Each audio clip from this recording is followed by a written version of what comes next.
Hi, and welcome to the second episode of Witchy Shit and Manga Lit with Carta and Rawiyah. This week we're talking Are You a Witch and Making Your Own Spiritual Choices, Boy Love, Bara, and Ridiculous Anime. Heads up for possible spoilers, sweeties, on Chainsaw Man. We're definitely reading ahead in the manga, so if you're waiting to catch it on the anime, you might want to give us a little brush by when we talk about that, but hopefully we're really vague and don't give anything away. Alright, y'all, let's get to it.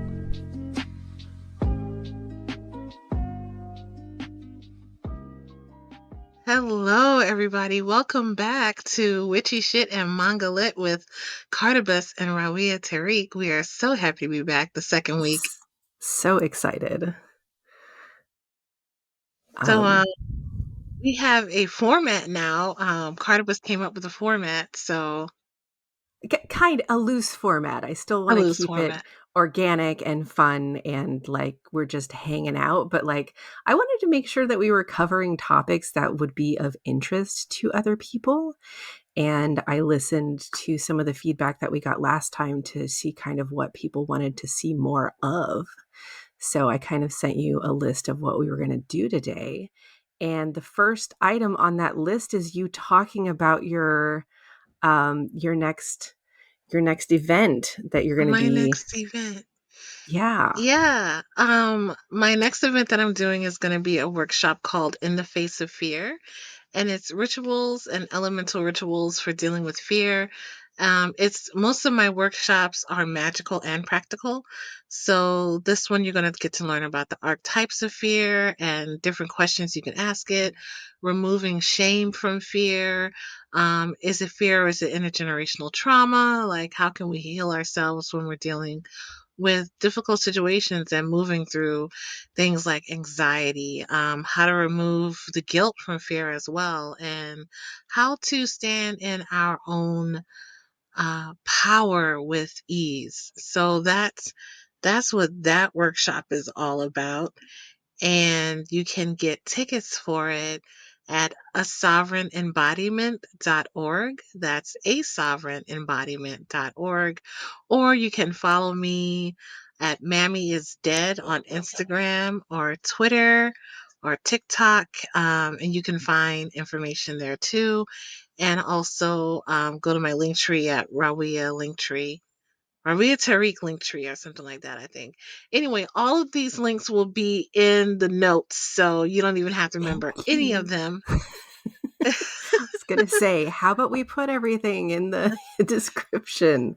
Make it Right? easier for We will everyone. make it easy for everybody. But yeah, it's going to be Sunday, April 9th. So next Sunday. I hope you can join and participate and learn some stuff and share some stuff. So yeah, that's what's up.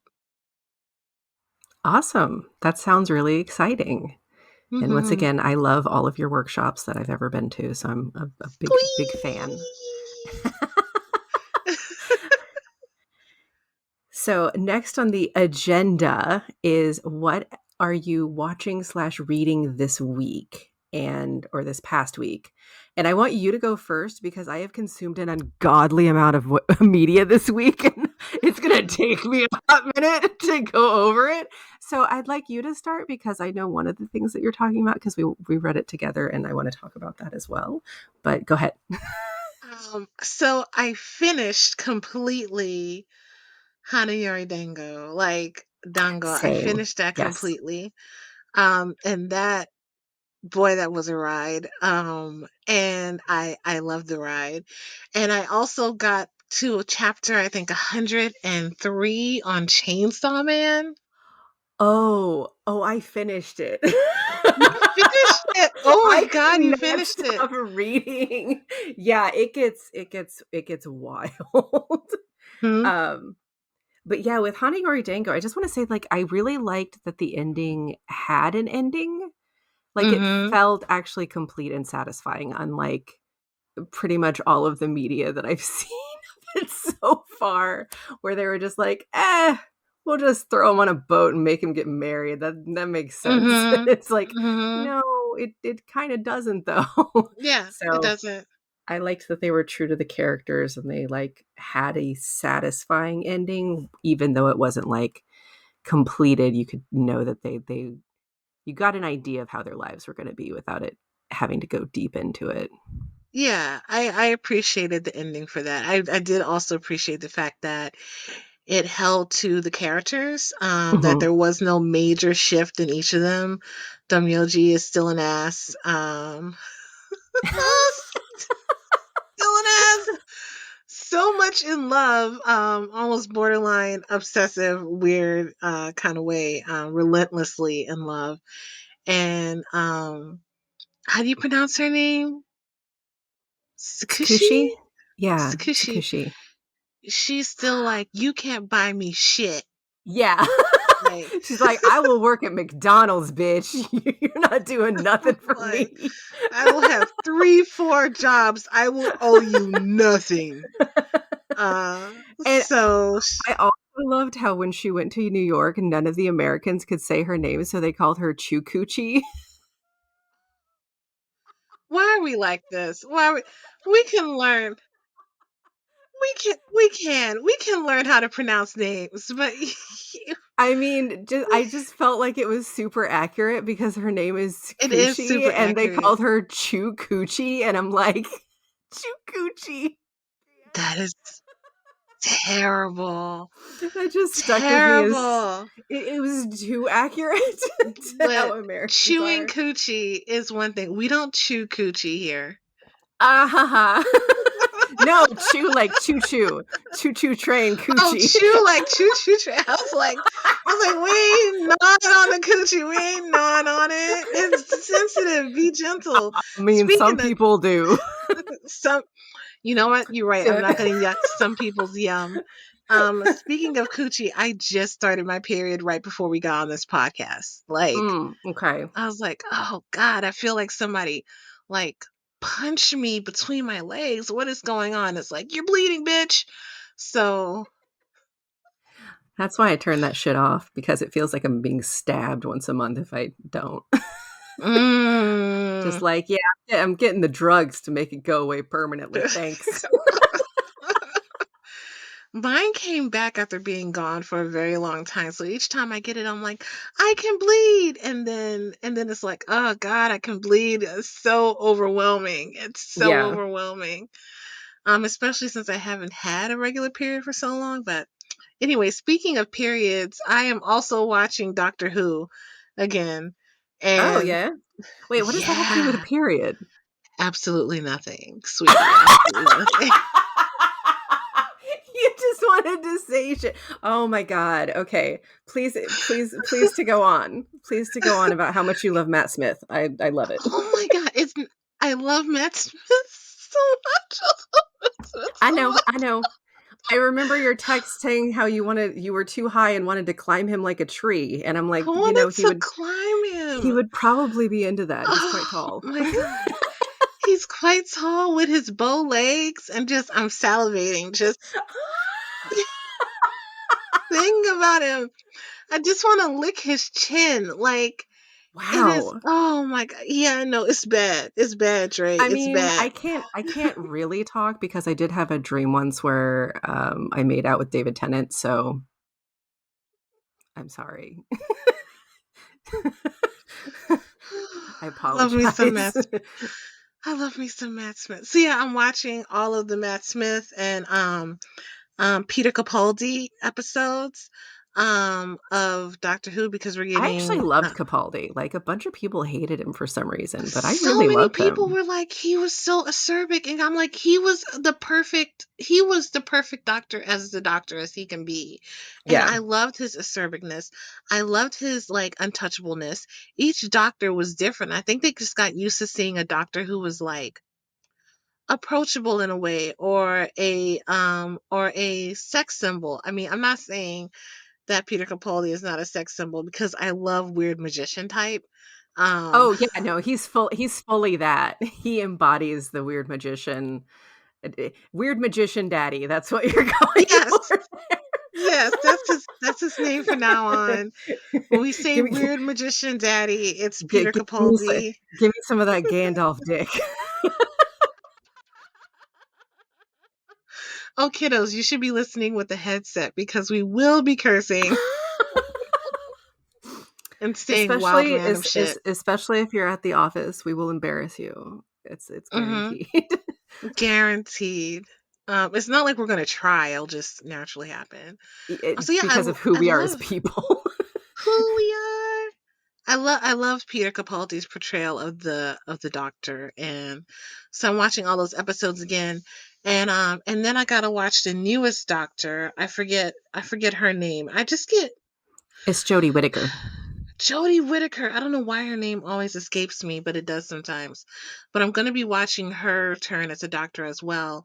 And I think I stopped watching it. I started watching it and then I stopped watching it, and I'm a very aesthetic person. I've got 5 houses in Libra, 5 planets in Libra. And I just can't believe the outfit they put her into. Honestly, though, I That love it because it's giving me, Mork and modeling, Mindy? it's a little Mork and Mindy, but it's also, it it's also, God, Farmer's Fair lesbian. You just changed my entire outlook. I mean, tell me I'm wrong. I'm not. You are correct. You are correct. You are so okay. Now I'm going to have a whole different approach on that. Mhm. Also, what I didn't like about the new Who, which may sound like something small, but is really big for me, is they still had to have um a white guy somewhere. One of the companions that they picked up was this older white guy, and I'm like, why do shows He's always do this? he's actually related to one of the other characters. That's why Oh he's yeah, there. I know he's related to one of Yeah. the other characters, Yeah, yeah. but they didn't even have to write him in.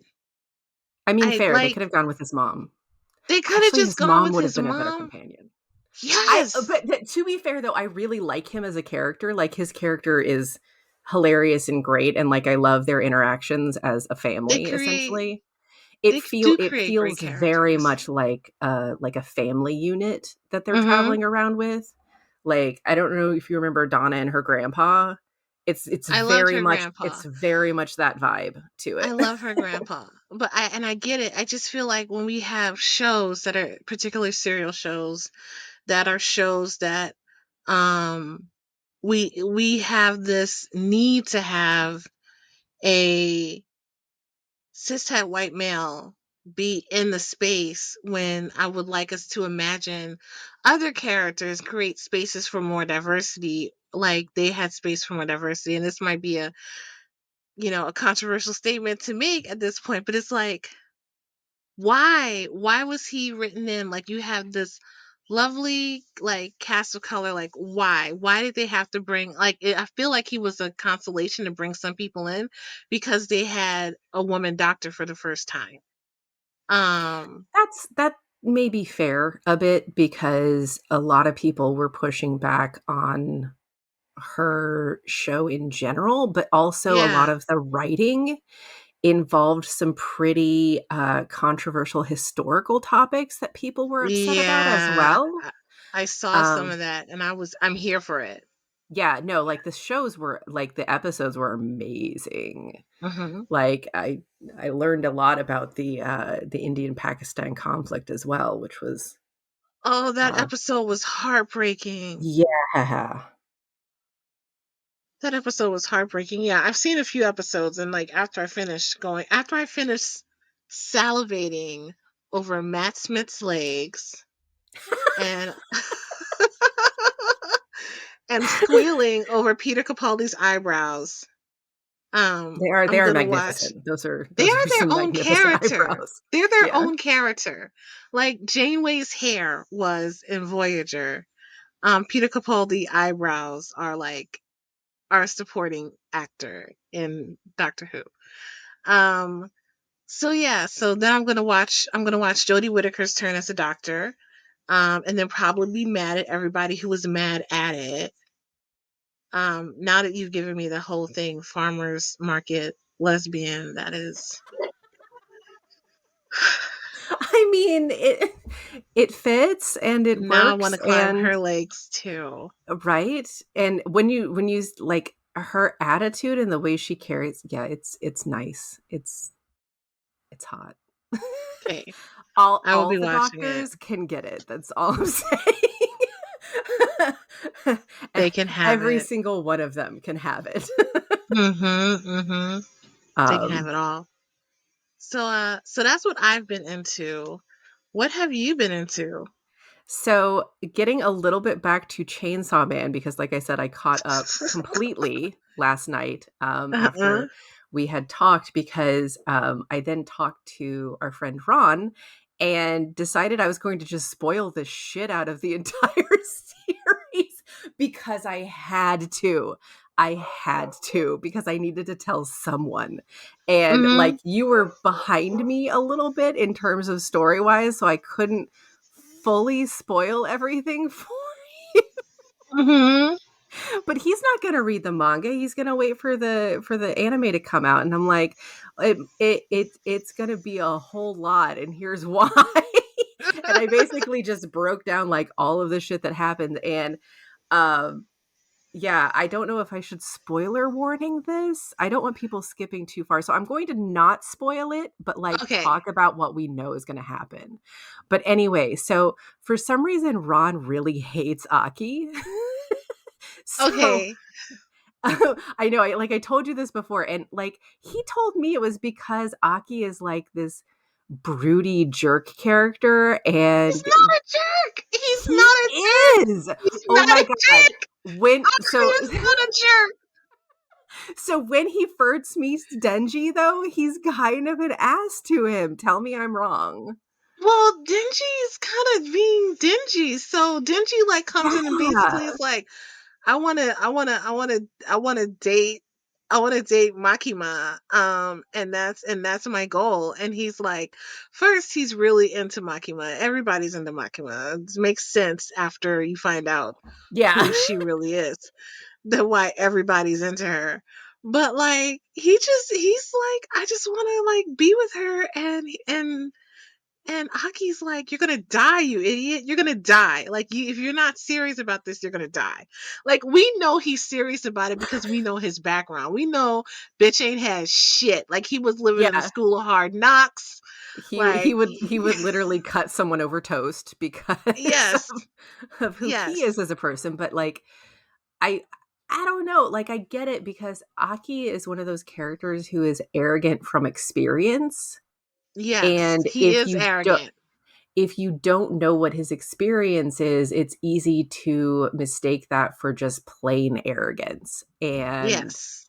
I was like, fair. You'll like Aki later, and he was like, I don't think so. Seriously, when I was reading the comic, I took a picture of him getting kicked in the nads repeatedly and sent it to him. Like, hey, here's another like Mm-hmm. still shot of him getting kicked in the nads. He's like, yeah, get it. Him. Kick him in the nads again. He was literally like, when he kicked him once, I was hoping he was going to kick him again. And then he did. It was great. I was like, No, wow. Aki. I love Aki so much. I think my favorite characters, he's one of my favorite characters. I think Yeah. But Power again, what is your is up type? there too. Okay, shut up. Didn't we discuss this last time that like mopey sad boys are your type? And then you're like, oh, I love Aki. I'm like, really? Tell me more. I do love me some mopey brooding sad boys, and also ones who are like slightly arrogant. It's bad. It's bad. Yeah. So Aki Right. just ticks all your boxes. That's all. But he's also a genuinely likable character as time goes on. He gets more and more likable. Team Aki. I'm gonna tell you that I like Aki and I like Makima the same amount. Ooh. Yeah. Makima was a good character. Yes.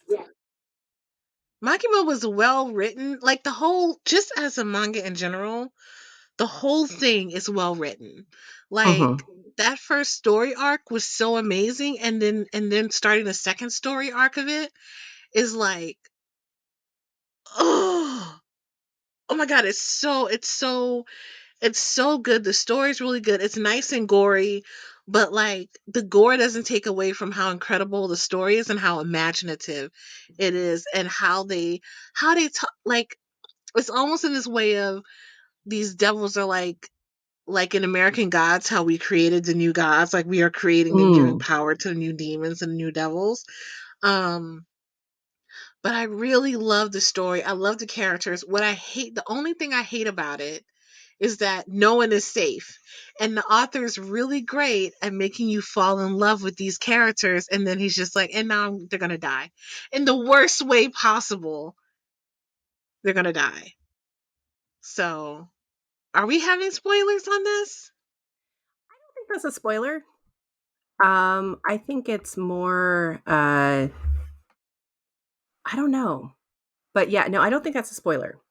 I think it's Mm, it's like, um, that's just kind of talking about the way that the stories are going, 'cause it's like talking about how the second art has a tonal change. yeah. You know what I mean? Um, but, like, that's not really spoiling what the tonal change is other than, like, it just feels different. Um, but yeah, no, like, highly recommend. The manga I love, especially the style, because the art never isn't good.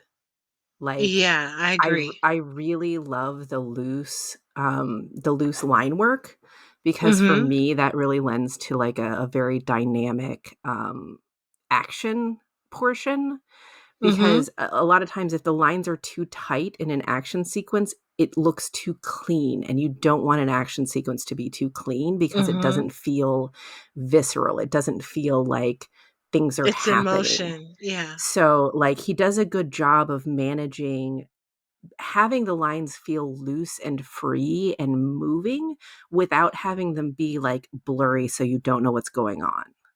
Because Mhm. that's another danger of action comics, is that if the action is too loose, then you're like, "I'm losing where the characters are at this point." But that Mhm. never happens in this. I knew exactly what was going on at every single panel because of Mhm. how good the artist is, and his writing is, like, I will never not stand this man from now on. I will read literally anything he Ugh, makes because it's that good. the way he creates powerful femme characters is just like, it's beautiful. It's gorgeous because we have like a couple of femme characters who are absolute badasses. And Yes. one things that I find in literature is that like all these when you have a powerful in pop culture or anything, often when you have a powerful femme character, it's because they experience some kind of drama or trauma in their life. And no, these are just badasses. They just exist as badasses. They are badasses. So like I really appreciate that. And I appreciate his style. Also, what I say with action sequences with me, when the lines are too loose, I can't tell what the fuck is going on. Mhm. Yeah. Um but with this one he hits that perfect in between. It's just that Just sweet spot where you know exactly what's oh, it's happening, but, like, it's so so good. dynamic. He's hitting the Um, G spot. It's great. but yeah, and I love Kwanji as a character. Mhm. I think she was amazing. Yes. Yeah, So hot. a little too hot if if I'm being honest. Oh my god.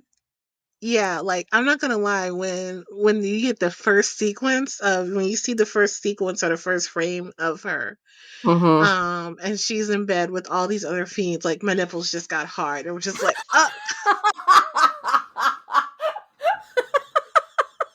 I don't care if she's after your boy at all. I am after her. Yeah. So fair. Denji, fend for yourself, bro. You're on your own this time. Fend for yourself. We don't know what's going Mhm. on. Okay, so that was the one thing, like, I finished that last night, and I like, oh my god, I watched so much shit this week. I wa I watched so much shit. So, one of the shows that I watched was I started this show called Kakeguri. It's on Mhm. Netflix, and it is, basically, I'm adding it right now. gambling school with, like, ridiculously hot people, and they're all psychotic. Ooh. And I was drawn into it because, like, it's always been on my list because, like, literally everything is on my list. My list is like 500 shows long. It's really bad. But Mhm. one of my friends from this game was like, "Hey, you gotta watch this show. The main character reminds me of you." And I'm like, "Well, I can't not watch it now." Like, if you're gonna say shit like that, I'm gonna watch it, obviously. So I'm Mhm. watching it, and 3 episodes in, I'm texting him like, "What the fuck?" What how am I like her? Because she is completely unhinged. Like, she's very hot, don't get me wrong, but she, like, gets off on gambling. Like, I mean, like, Mhm. gets off on gambling. Oh, Like, like, gets off. It's wild. And like he Food Wars gets off on it? yes, but, like, crazier. Like, imagine Food What? Wars, but, like, everyone is psychotic. Okay, I'm gonna have to watch it because You I are, literally and can't. honestly, the opening sequence, like, the opening is so hot. It's just, like, all the girls, like, making out for no reason. Wait, it okay, what is this again? it is kakeguru. Let me type it out so that you can get it. Oh, I found it, don't Kakeguru. worry, I'm on it. I can I got it. I got Yeah. it. Oh, it's already on my list. Well, yeah, because look at it. Okay. Yeah, yeah, it's on my list already.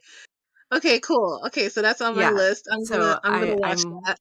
I'm about 8 episodes into that, and Mhm. it is a wild ride. It is very fun, very crazy, and the main character is voiced by the same, VA who does Yor from Mhm. Spy Family, and I love her Mm. voice, so I was very Okay. excited about that. Because, like, I don't know, I just stan certain VAs, so, like, every time they come up, I'm like, "Oh, I know who that is. Mhm. I like that person. Ding." Mhm. Um, but yeah, so, watching that has been really fun. On Monday, I basically binged the entire thing of the live action of Given, Mhm. and I did not like it. Um, Ah. because I probably would have liked it if I had seen that before the anime, but the Ah. anime is literally so much better than it that, Mhm. like, it it was almost painful to watch. Oh, Um, that's sad. yeah, it kinda, like, it disappointed me in that because, like, there were hints to some of the background story stuff, but, like, they basically just speed ran the story because what takes the anime 9 episodes to get to, they did in 6, and then they did a completely different song. Like, they changed the song Hmm. entirely, and the song just does not hit the same because I thought maybe, like, "Oh, well, maybe I'm just, like, numb to it because 'cause I've already seen the entirety of the anime, and I'm gonna come back and watch this one."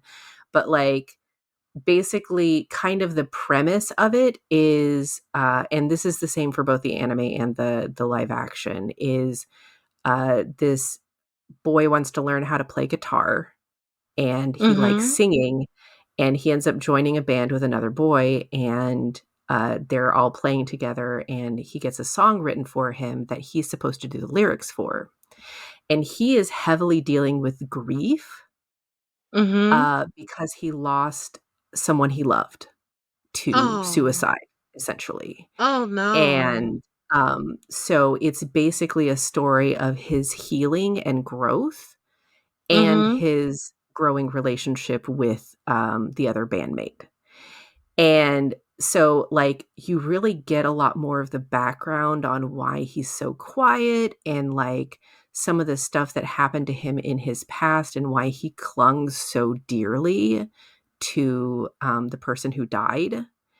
and how he blames himself for that person's death. Mhm. So then when the climactic song comes up in episode 9, like the show I think is something like 23, 24 episodes long. So like there's more story after it, but like the main first arc is like him getting to be able to sing this song. And he just starts belting out these lyrics talking about how he actually feels. And they're like Mhm. showing all of these scenes of his past and like how he's literally moving through it. And it's extremely emotional. Um, but they like made it hollow in the live action. It Oh, just that's so sad. it doesn't feel the same because you don't have as much of the full background story Mhm. as to like what their relationship actually was, why they clung together, why he needs to move on, and why his relationship with this new guy is so important. But in the anime, you get all of that. So I was like, well, maybe it's just because I like the anime. I'll go back and watch this episode again to see what's going on. And it made me cry again. Like Mhm. that's how deep and real that episode is. And like I literally cannot recommend the anime enough because it is that good. It's heavy because it is dealing with the topics of grief and loss and how to move on from that and how to learn how to express yourself through that grief, because that was the thing that really resonated with me for the character of Mafia. Is basically he Mafia was very quiet, like he didn't talk barely at all, and he kept saying that he didn't know how to talk about it. Like he didn't even Mhm. know what his emotions were, basically. So how is he going to Mhm. be able to talk about it? But he kept singing this refrain over and over, and anybody who heard it was like, it sounds like you're screaming. Even though you're only Mm. singing, it feels like you're screaming. And so because there was that emotion and like the voice actor did such a good job. Mhm. Like it's really really deep, and like you really really get attached to all the characters and you want them to be happy and be able to move on and like, love again and have a life essentially, and like just the Yeah. interactions with them and learning how to um like just move forward Mhm. through loss it's such a powerful message. And that's why like I kind of felt like the live action version cheapened it by shortening the storyline and like not giving enough background. I mean the actors did decently, like so it wasn't that, except like the main guy they chose to play Uenoyama. He is very handsome, but like his acting, he overacted a bit. Like he would do like eye twitching things, and like when he got upset, he would like bob his head and stuff. And so like it's supposed to be like a really emotional scene, and I'm like cracking up because this dude is like overacting within an inch of his life. And I'm like, I can't Hey, with you. Acting, yeah. I will So also pop in and say every time you say the phrase voice actor, I keep thinking about Brothers Conflict. yeah. Oh my god. Yeah. Um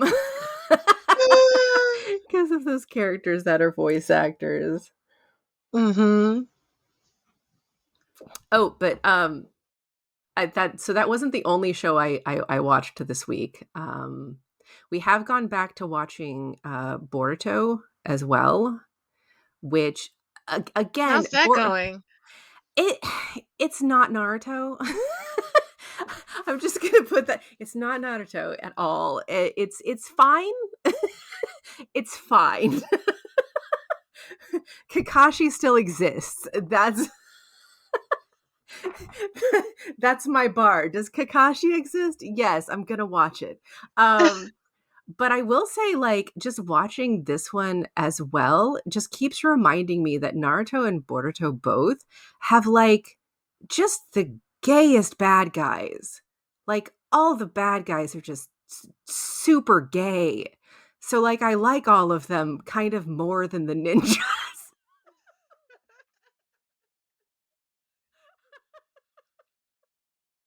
We're I very can't queer help it, here. okay? I We're mean, very queer like, here. so I'm like, ooh, who's that? A bad guy? Oh, well.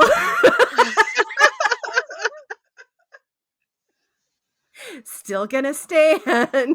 Mhm.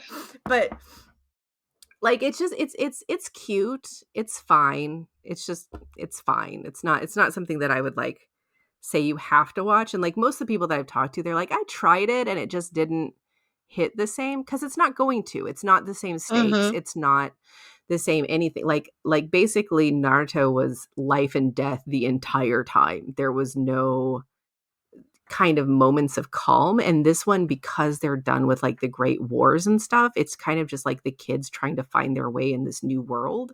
And then, oops, bad guys are trying to destroy the world again. What are we gonna do? Mhm. Mhm. um which, like, we're finally getting to that arc where like the bad guys are actually trying to destroy the world again, so I'm kind of looking forward to it, you know, going somewhere. That'll be fun. Mhm. And then the other show that I started watching today is called, or not today, but like I think I started watching it on Wednesday. Yeah, I binged like 9 episodes on Wednesday now that I think about it. Wow. What was it? So I can't recommend this show. I love it when you can't recommend shit because that means that it's like that it's gonna be some wild shit. It is gonna be kind of It scandalous, and it's gonna have some. It's gonna be problematic, and I'm gonna watch it yes. all. So it's one of What's those this that one like called? it's called Junjo Romantica. It is Where is this? it's Crunchyroll. Crunchyroll. Yeah, it is an early 2000s show. And Junjo means pure. So it's basically supposed to be like pure romance. It is the opposite of pure. This is one of the most like they fucking the whole time. Oh, I just found it. Okay, I'm Yeah, and adding it to my list. like I'm watching this going, this is very unhealthy. Next Is episode. this a BL? Yes, it is a BL. I was preparing for today's topic of analyzing BL later, but also just Oh, I there's two I seasons. enjoy it. No, like so it basically follows two main couples, Mm-hmm. and one of the couples has a 10-year age gap. Yeah.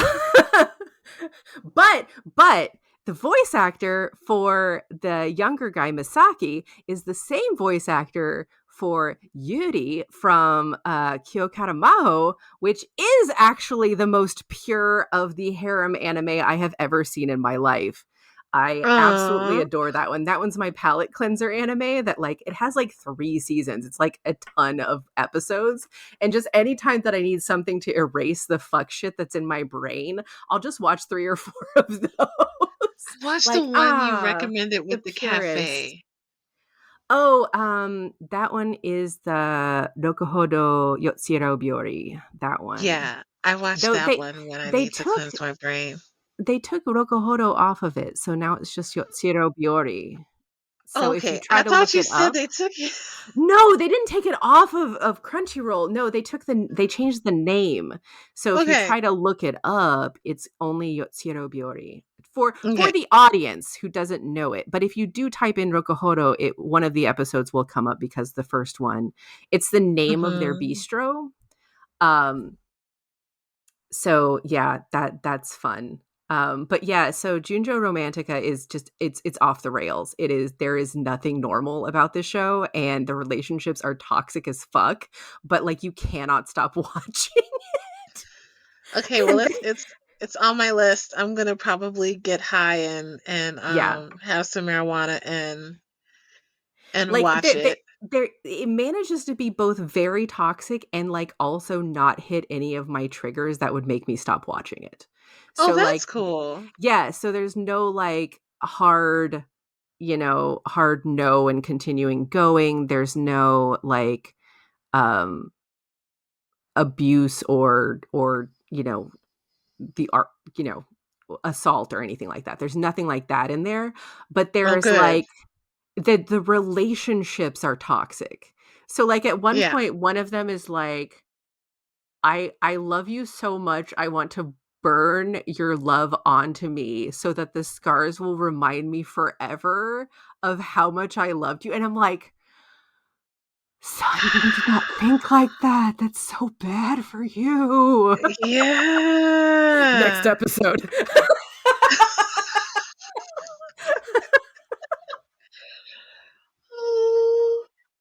Like literally watching it, I'm like, this is yeah, y'all, this is wrong. Mhm. Oh, this is wrong. I'm gonna keep watching it though, because it's like 3 seasons. Like Mhm. they don't give a shit. They just keep going. And the voice actors are amazing though. I'm a big fan. And Kakashi's voice actor's in there too.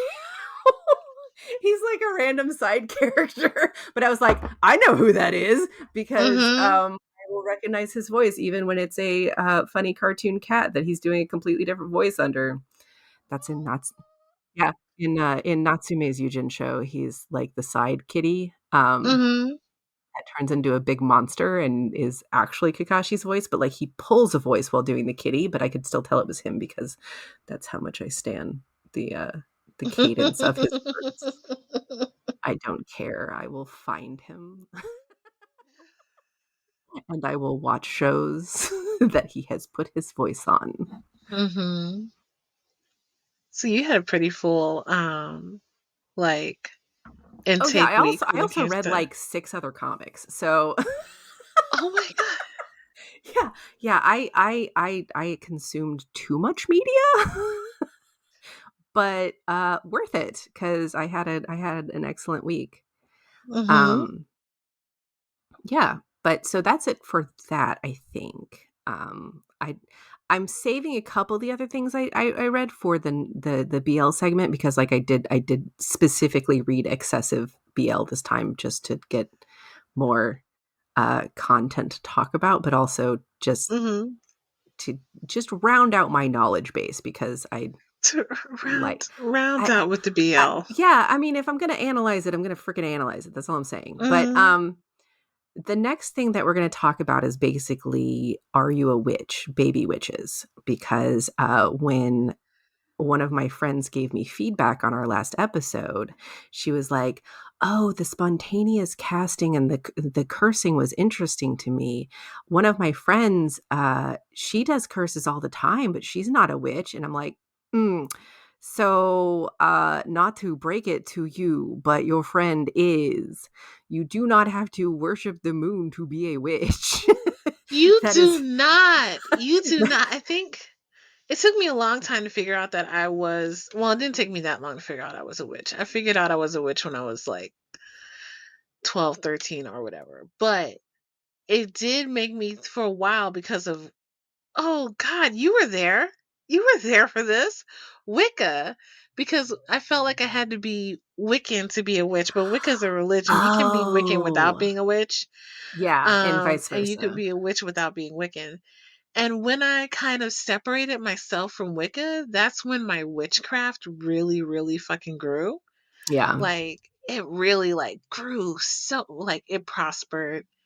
But yeah, you don't have to be, you can have witch shit happening to you or through you without embracing the term of witch itself. And there's reasons why some people don't embrace the term witch. Like for me, being a black person, embracing the term witch is partially a thing because of the whole idea of witch doctors and all that kind of stuff and those tropes and things like that. But you can totally be a witch and not know it at all. Yeah. Yeah, and like so for me, I knew as a kid, like elementary school, because I remember being terrified of being a witch, but I knew I was a witch. I was Why like, were you I terrified? know I'm a witch, but I'm so scared because my parents were hyper religious and basically Um, having to go to church all the time. Witches are evil. You're going to hell. And so I yeah, was convinced as a child that I was going to hell for being a witch. And I remember distinctly talking to my yeah. mom about it. My mom's like, "You're not a witch. Calm down." And that's Your because, mom was wrong. yeah, no, my mom was wrong. Because the thing is, my mom is sensitive too. Mm-hmm. Like, she gets dreams and can, like, and I think she can sense the dead as well. She just doesn't talk about it Mm-hmm. as much. But, like, for me, I can feel the dead. I can't see, like, I don't see ghosts or anything like that, just like I don't see auras. Like, I thought I couldn't tell auras for the longest time. I kind of accidentally figured out how I sense auras. Mm-hmm. And that's why I'm like, "Oh, that's why I think I can't do it because it's turned off all the time because it would be very gross if it wasn't turned off all the time.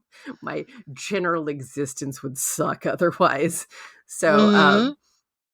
but, like, I've always been able to sense the dead because I remember when I was a kid, my parents took me on, we did a field trip. It was like I think I was, like, 13, it was middle school or something, and we drove from Chicago through Pennsylvania, and we stopped in Gettysburg for the night, going to DC, and I felt like I was suffocating in Gettysburg. Mm-hmm.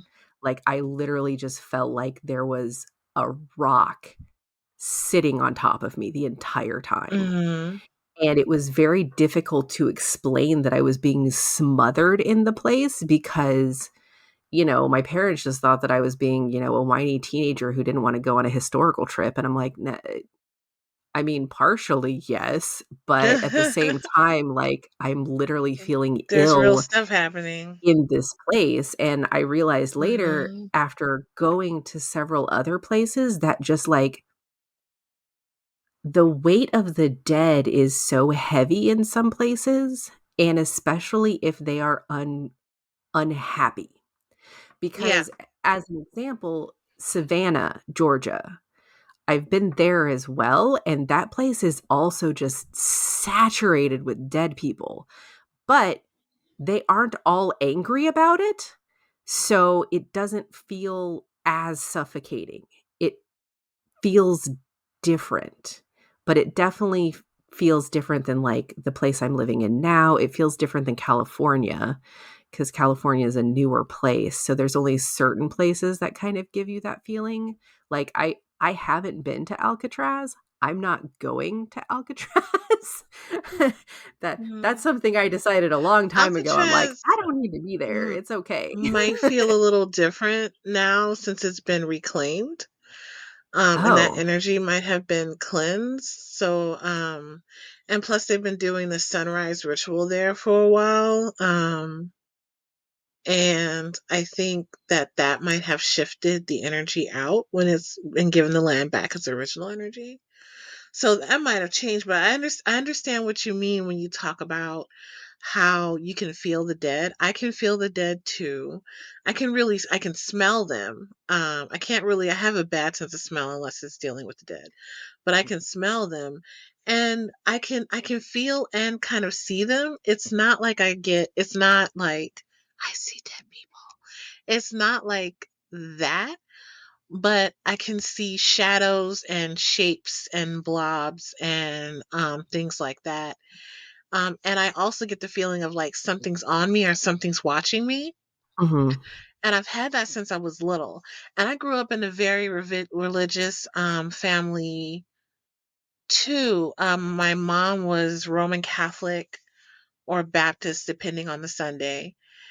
And there was if something was coming out of the movies, we were Catholic because that was a shorter ceremony or ritual or whatever. And if nothing was coming out, we were Baptist and we were in church for fucking ever. And I remember being Catholic in particular made me very afraid that I was going to go to hell, not because I was a witch, because I don't think I even equated that in until later. Um, I just thought I was always going to go to hell. I felt like I was gonna go to hell. If I had a bad thought, I felt like I was gonna go to hell. Like, I wanted to, like, slap my brother, "You're going to hell." Like, anything made me feel like I was going to hell. And then when I Yeah. started embracing my witchiness and I had a grimoire, I wasn't worried as much about going to hell, because at that point, I realized if I'm going to hell, there's so many people that are in hell. Because just because people who haven't received the word of Christ or whatever, like, then they go to hell. So it's like, okay, so these people have done amazing good things in their life. They're going to go to hell. They that doesn't make any sense to me.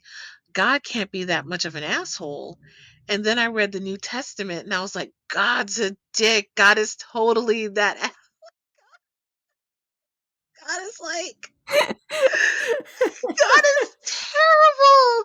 In the Old Testament, God is like such a summer's eve. And I really feel like Jesus was God's PR man in the New Testament. It was like, no, no, it's Like all his about hype love. man. But like in the Old Testament, he's like, bring me their foreskins. And it's just like, it's a bit much. So I stopped believing in a God who could do those kinds of things. Because I just my spirit couldn't be here and believe that at the same time. Mhm. So I kind of lost my fear of hell. And because I just couldn't believe that so many people would be going to this place, even if they lived good lives. Um, and I didn't know. I There's a difference between, like, oh, I'm a witch, which I was when I was little. I'm like, I'm a witch. I'm a witch. Oh my god, I'm a witch.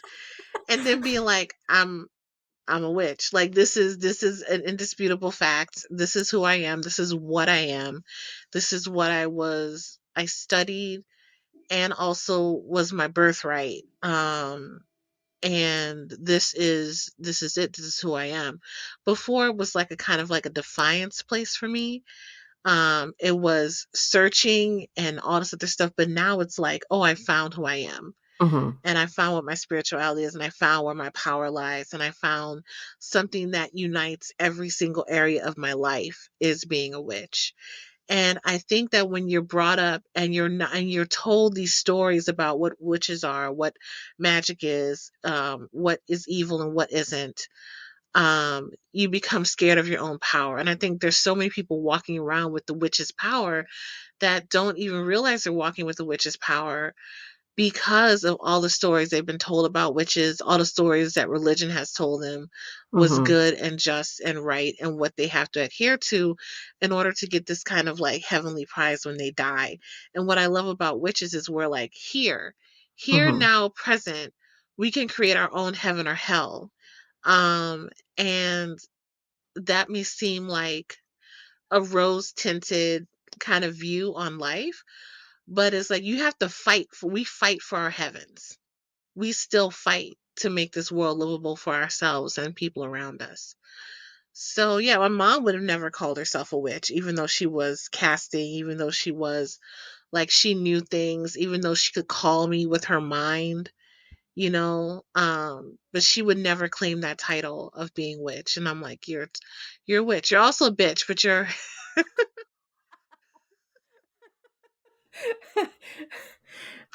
totally a witch too. Yeah, those are separate items that Separate truths. so yeah, so two things can be true at the same time. It's fine. Yes. Um, but yeah, no, like for me, the struggle was with the concept of worship because worship has Mm. always felt very alien and very wrong to me.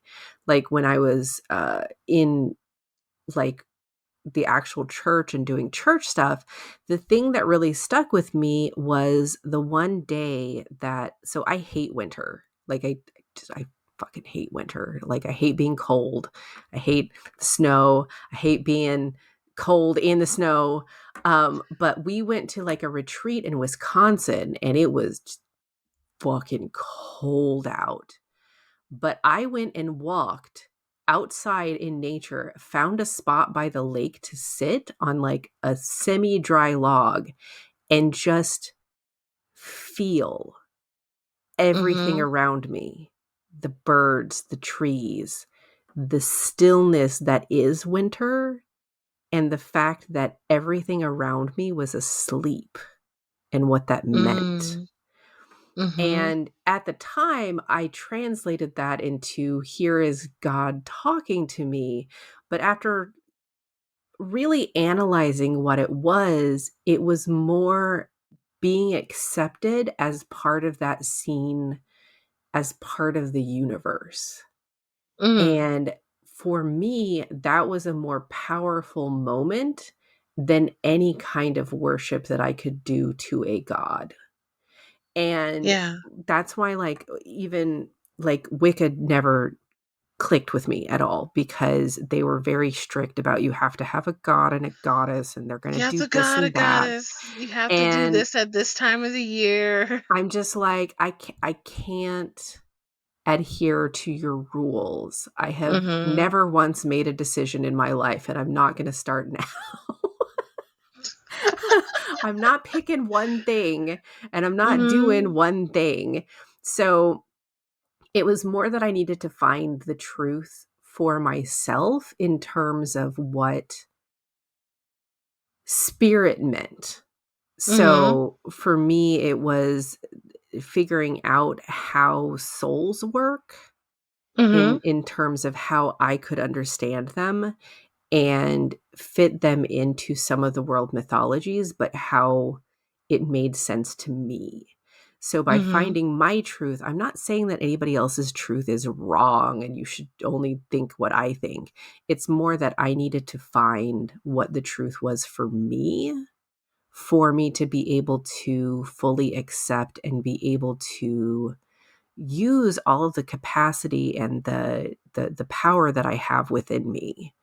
Yeah. And I think it's important to understand that for yourself. So, like, I'm fine with Agreed. talking about what I believe, like, maybe at a later time because it's gonna take a while because I will rant on this for, like, hours, and I don't need to do that That's a today. that's a But separate episode. We can yeah, that's totally gonna do be just a separate episode. I also wanna do an episode yeah. on magic because I think the actual functioning of magic is really important for people to understand Oh, because, yes. again, someone I was talking to, they were like, "Well, I always thought that magic had very heavy prices," and I'm like, "No, it really depends on what you're Mm-mm. doing and who you're working with."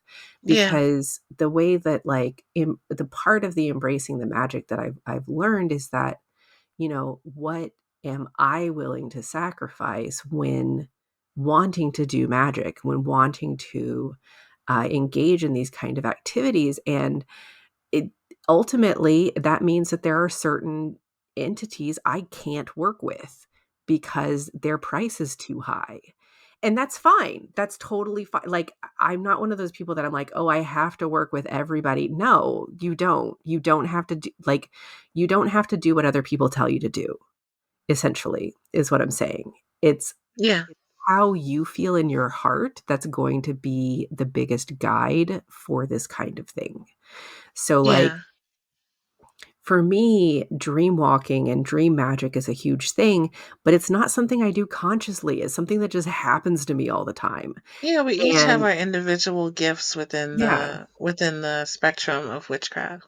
yeah, and like you're going to be better at some things than others, and that's just what you have to experiment with and figure out on your own. Like some people are really good with the herbal magic, some people are really good with cooking, some people are really good with song. Like literally anything can become magic as long as you put enough energy into it. Mhm. And I think that's what a lot of people don't understand. They think they have to have this whole ritual and that they have to do all that. No. Like for me, I do mainly candle magic. I will literally just imbue a candle with energy and burn it, saying Yeah. exactly what I want intention wise. And that's it. That's my spell. But there are side effects if you are a witch and you do not practice. And I just wanted to talk And about what do that really you quick. mean by, like, I want, yeah, because I want clarification on Yeah. So practice, because we talk as witchcraft as a practice, but then we talk about actually doing the work as a practice too. right, so those are 2 different things, but I mean, like, if you don't use your energy at all, you may have some side effects. Like, for me, when I was kind of debating on whether this was a good path or, like, what I should be doing with stuff, I had a dream that magic was bursting out of my body, like, my skin was cracking, like, uh like lava, essentially. Like I had fissures in my skin and magic was seeping out, and I was basically a bomb in person form. And when I woke up, I felt like I was on fire for like a good 3 minutes because my skin literally felt like it was on fire. And it took me a second to calm down. And I like processed that and was like, "Oh, I need to figure out some way to practice to let this out," because I wasn't doing art at the time. I wasn't doing any of my creative endeavors. I wasn't intentionally practicing any magic. I wasn't doing anything to actually let the energy flow through me. So in my dream self was like, "Bitch, you got to do something. You need to figure something out because I can't live like this. This is going to be real bad for you." And I think that it happens to a certain degree to pretty much everybody because there has to be some way for you to express yourself, and your energy will go through that expression, even if you don't mean it to. It will just naturally happen when you are creating or when you are, like, even if you just wish for something really hard, that can be a spell. But like in some things though, I want to be clear because another one of my friends was like, I kind of wished for the death of somebody when I was really young and I'm worried I caused it. And that's not always the case. So I also want to put that out there that like just because you wish for something, unless that was already a laid out pathway that that person could go down, it's unlikely that you will have completely rewritten their history as well. Um so cuz I know that that is a little nerve-wracking for people to be like, "Oh no, what if this person died because I wished for them to be dead one time?" You know. So magic isn't a bomb. It's not it's not poison, but like yes, practice caution obviously. It can be a But bomb. I I mean, believe that it magic totally can. can be a I'm not saying it can't. I'm just saying like I feel like it I don't know. I don't think it always works that way just from one wish. Like, I don't think one wish can make something like I I could don't wish to think be a so either. lawyer, and that's not gonna make me a lawyer tomorrow, you know what I mean? 'Cause Yeah. being a lawyer is not my pathway currently. But if I make that wish to be a lawyer and then I go to law school, yeah, then I can be a lawyer, but I would have to make that pathway happen. It's not currently there for me. Does that make sense? Yeah, that makes sense. Yeah. I think it makes sense along the line of we pray with our feet moving. Mhm. So we set an intention, and I love using candle magic as well because I can set that intention, and I can continue to see that intention going and going and going and going, and also move in the direction with it. And I want to go back really quickly to something you said when you talked about sitting out in nature and really, really feeling it and figuring out what spirit meant to you. When I have my students, one of the very first questions I ask them is, tell me the mythos of the creation of the universe. And sometimes they'll start off with some stuff like that they've read in a book or that this religion says or da da da. I'm like, no, tell me your creation myth story of how the universe was created. And then tell me the story of how your soul came into being. And then they'll disappear. And then they'll inevitably disappear. But and then they'll be apologetic. Like, this is taking so long, and it's like it's supposed to take a long time to ask yourself those Yeah. questions, because I'm not trying to teach anyone how to be a witch like me. I'm teaching them how to be a witch like themselves, like what their witch is, and that's how I teach as a teacher. Whenever I teach witchcraft, is like, what is it? What where is your soul? Where is your soul purpose? What do you actually believe? Or what do you want to believe? Because I'm not going to give you like you should believe A, B, C, and D, and this is how it's going to work. Because that didn't work for me when it came to religion, and that's Mhm. also why Wicca didn't work for me too. Because I didn't want to follow this structure that I was continually fed. And what I'm seeing right now with a lot of witches, the more I'm able to talk and engage with us, is that so many of us are relying on the knowledge that is within our blood Mm. and the stories that are being downloaded directly into our spirit. And I think that that's very powerful, because I feel like we're moving from a place of I'm going to believe what I was taught spiritually, so I'm going to believe what the universe is teaching me spiritually. Like we're starting to Yeah. turn directly to source. And I think that's what's so important about finding your own truth is that, Mhm. my truth may be slightly different from your truth, but that doesn't make either of our truths less true. Yes. And I think that spirit is very flexible. And by trying to shove it into a specific box that is going to fit a specific mold, a lot of us are going to feel restricted and suffocated by trying to do Mhm. that. And it doesn't work. It doesn't No. work. And it's so oppressive. Like for Mhm. people who are spiritual and for people who are religious, our spirituality, our religiousness is something that is a compass point for us in our lives. And I just find it very sad if your compass is forced into a position, because like it's gonna go ding, ding, ding, ding, ding, ding, Yeah, yeah, ding. yeah. It's gonna be pinging, and it's not gonna be easy. And that means that your life isn't gonna be easy, because you're continuing to force yourself to act according to a certain set of rules that someone else has created, and not something that you've questioned, something that you've made for yourself, something that fits into your life, something that makes sense for you. And you also said something that I think is completely brilliant, that I believe in as well, is that everything can be magic. Um, and I really believe that I have several rituals that I do every day that I build into my life, where I don't have to stretch. Like I don't have to be like, I'm gonna do a grand ritual. It's like, no, you're gonna wash your ass and concentrate on the that's your cleansing ritual today, is taking a shower, um, maybe using some salt and singing some songs and crying if you need to cry and doing a release. It doesn't have to be big, it doesn't have to be expensive. But yeah, I don't know where I was going with that. I think my brain just drew a blank. No, like, But I think that was a good kind of intro for us as to where we are in magic, but also, like, allowing people to think about what their truths are. Like, get people thinking yeah. so that next time when we talk about what our actual truths are, like, what is your, creation story? How does the soul work Oh, in I your got world? one.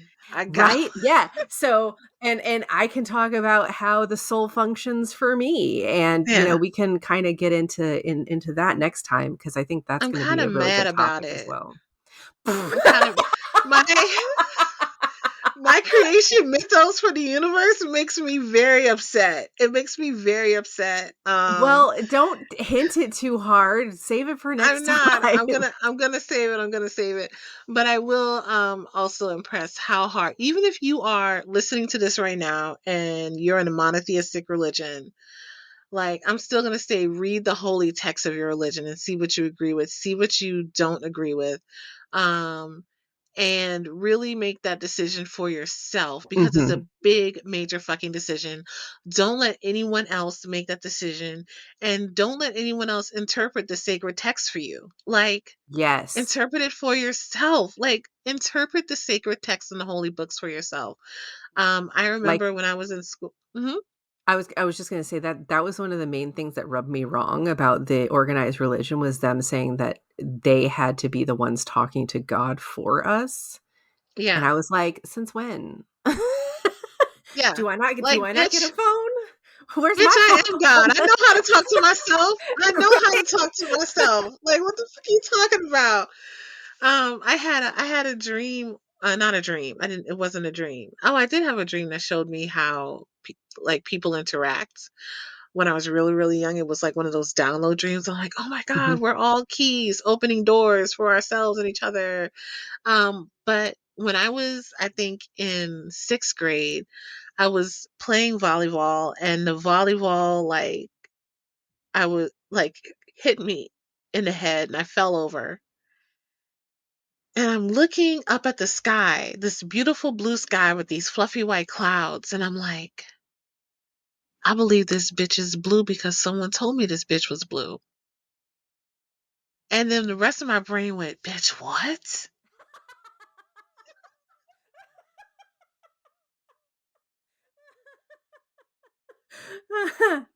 It's I not was wrong though. like, no, no. And ever since then, I've been fucked. I mean, it's been a good. I've been fucked in a good way.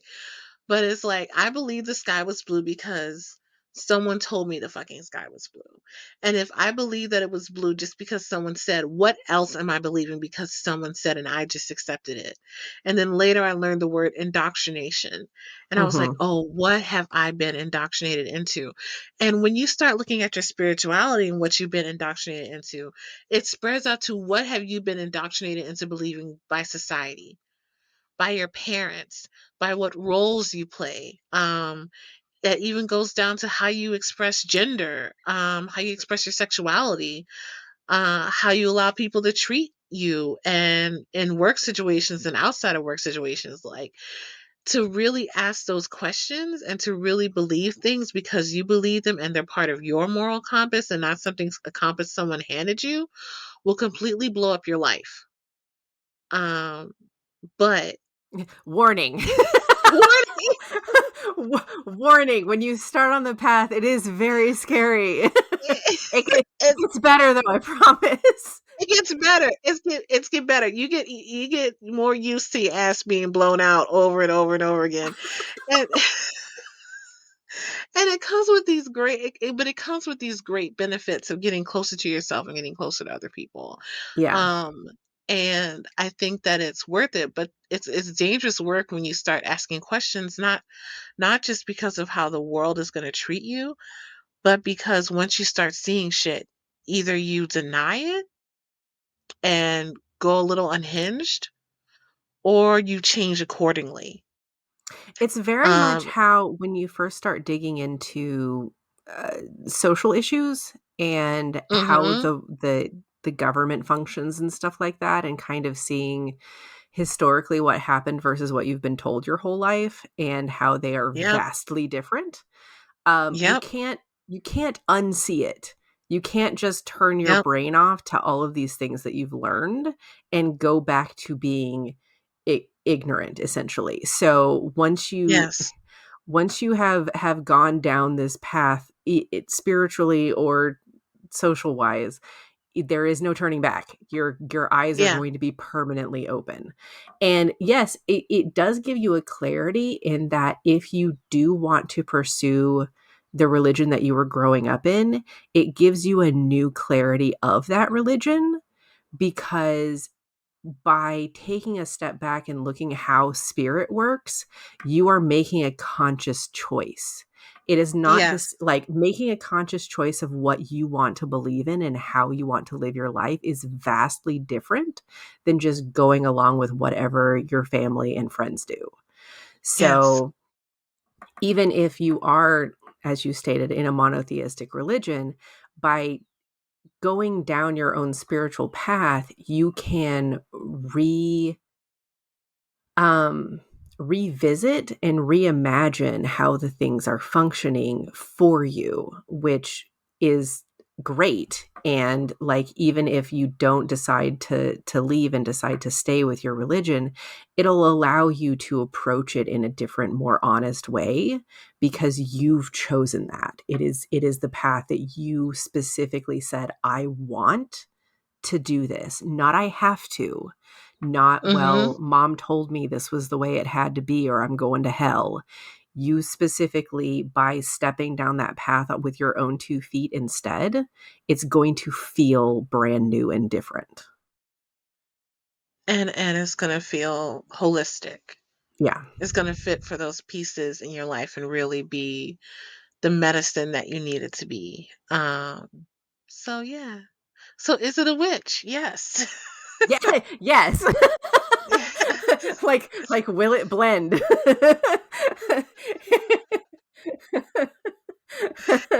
Witch! You're a witch, and you're a witch, and you're a witch You're a too. witch, you're a witch, Everyone's a you're witch. all witches. We're Oprahing Uh, Oprahing this witches with this and, bitch. and I think if we go back to like, are you someone who is moving energy to create change in the world? Like, Hmm.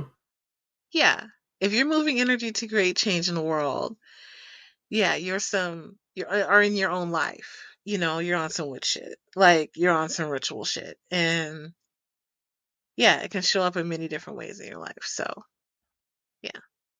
Although I will say when you said like wishing really hard about the whole wishing really hard someone will die, there is a killing curse.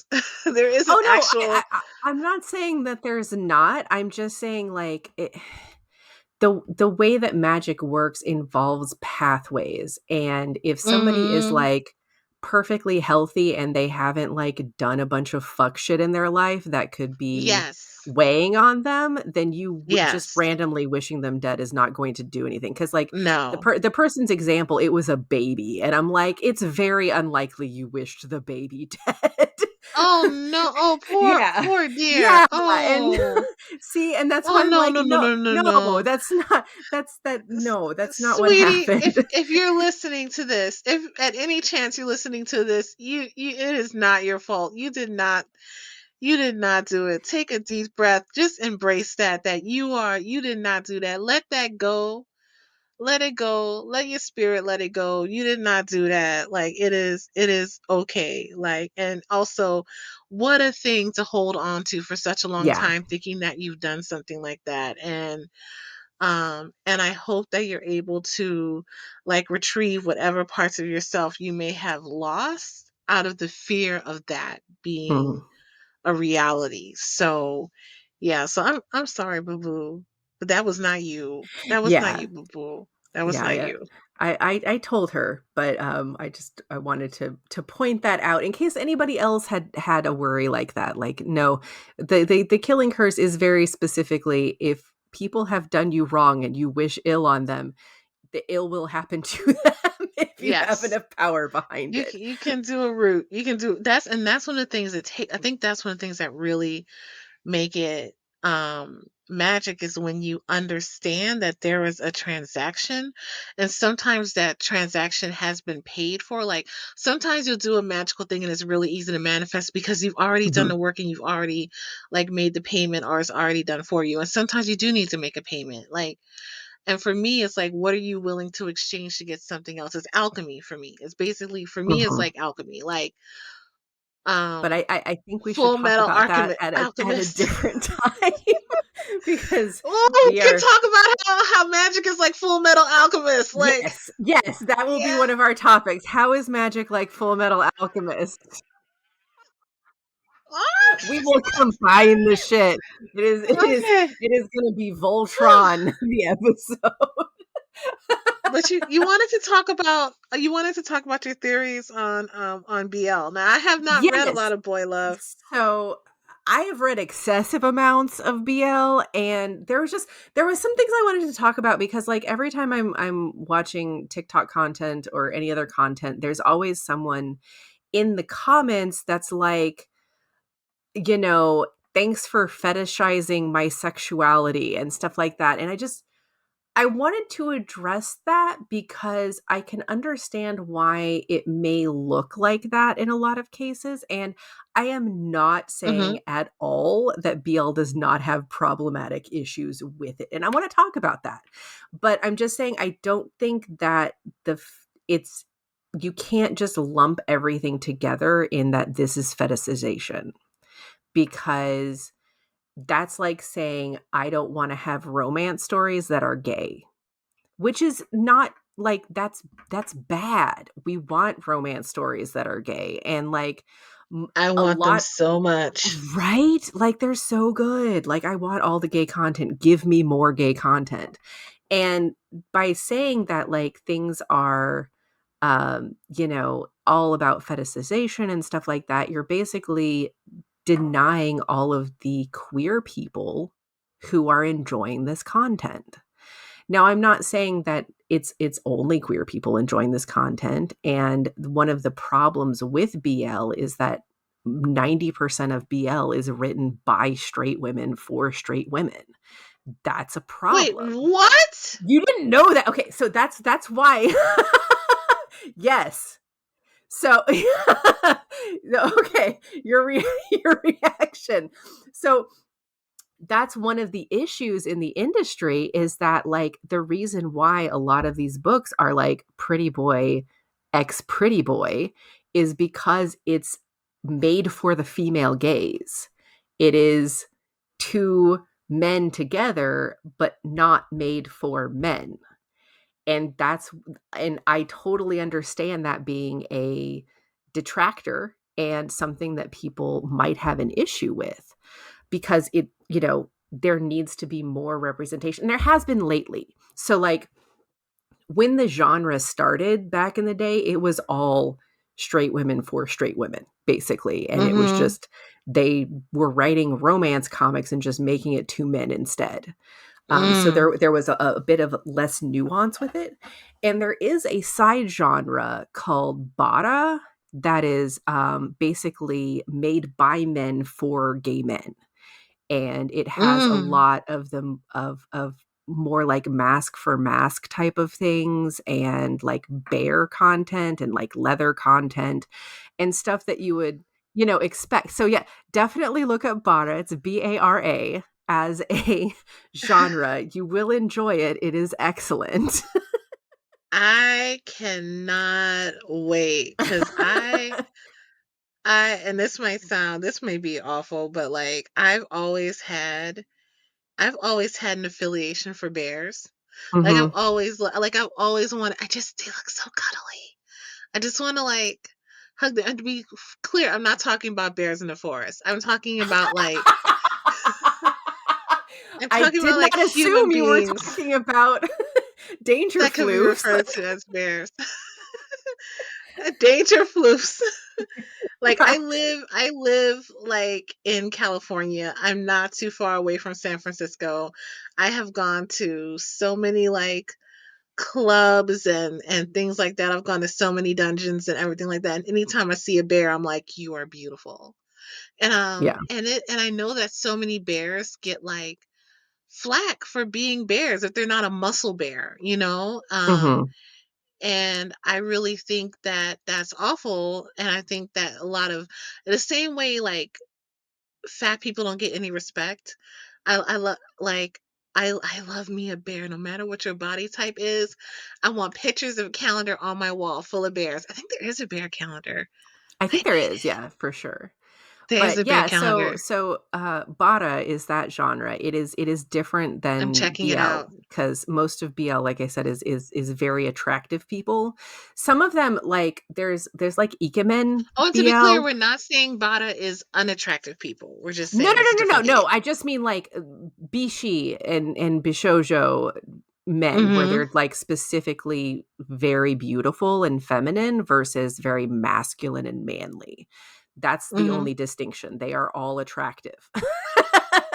Because I've read many Avada as well, and trust me, they are very attractive. But Oh, I I have to feel give a like, shout out real quick yeah, yeah, yeah. with that saying that. Um, Tom's of Finland came out Oh, with a wine. Came out Really? with a wine. Yes, we bought like 9 bottles at Grocery Oh Outlet. my god. And it totally has a dude on the label leaning there with that humongous like crotch bulge and everything, and Yes. it's a perfect bottle. It's a mixed blend.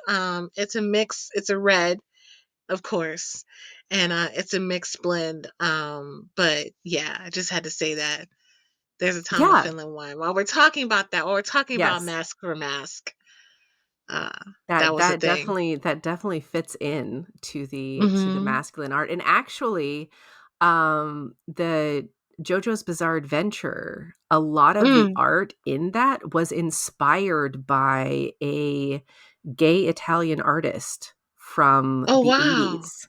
So like when you're seeing it, there somebody did like an analysis. I'll have to find it and send it to you, but somebody did an analysis where they're looking at like the splash pages and like comparing them.